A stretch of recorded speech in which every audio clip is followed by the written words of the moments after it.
Good morning mga pre.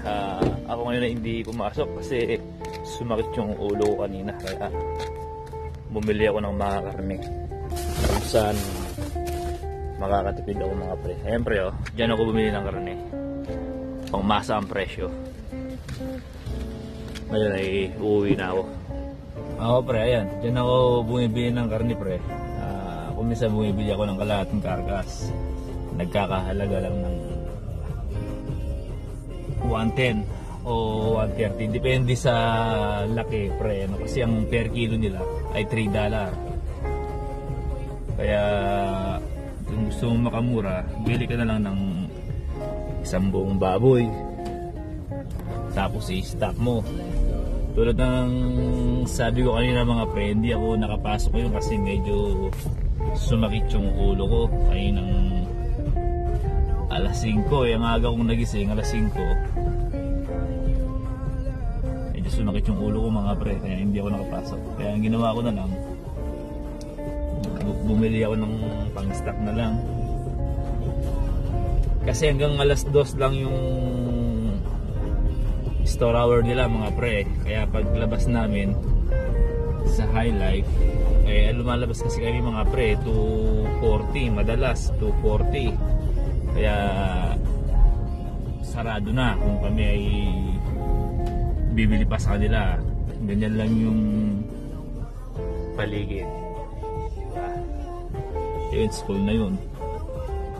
Yung kagandahan dito mga pre, pag nandito ka, malapit lang yung eskwelahan.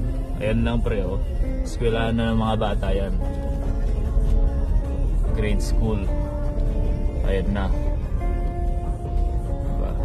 Ayan pre, ayan, eskwela nila yan. Magmula kasi sa bahay ko mga pre, naglalakad lang yung mga bata. Kaya napakagandang anirahan dito kahit na paano accessible ng mga bata. Kaya isang dahilan din kung bakit ayokong umalis dito sa Manitoba. Kaliwat kanan yung playground, malapit lahat pre, pati yung store, pati yung hospital, clinic. Kasi pagka nagdesisyon ka ng ganyan mga pre, in general, hindi lang ikaw, kasi bit-bit mo yung pamilya mo. Lalo na ako, medyo pabor pa sa akin yung sitwasyon mo dito. Tulad nga sabi ko, yung eskwela nilalakad lang nila. Naglalakad lang sila, within 5 minutes nandun na sila sa school. Hindi ko na kailangan magpa-carpool. Tapos dito sa lugar ko kung saan ako nakatira, 3 yung playground. Tulad yan mga pre, ayan yung playground, diba? 3 ganyan, nakapalibot yung bahay ko. Minsan pagka naboboard sila, medyo naiinip sila mga pre, sila mismo ay pumupunta dun.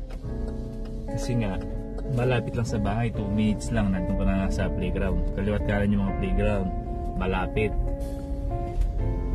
Yun, isang dahilan yun kung bakit ayoko pang lumipat sa ibang province, sa ibang city. Okay pa ako dito sa Manitoba.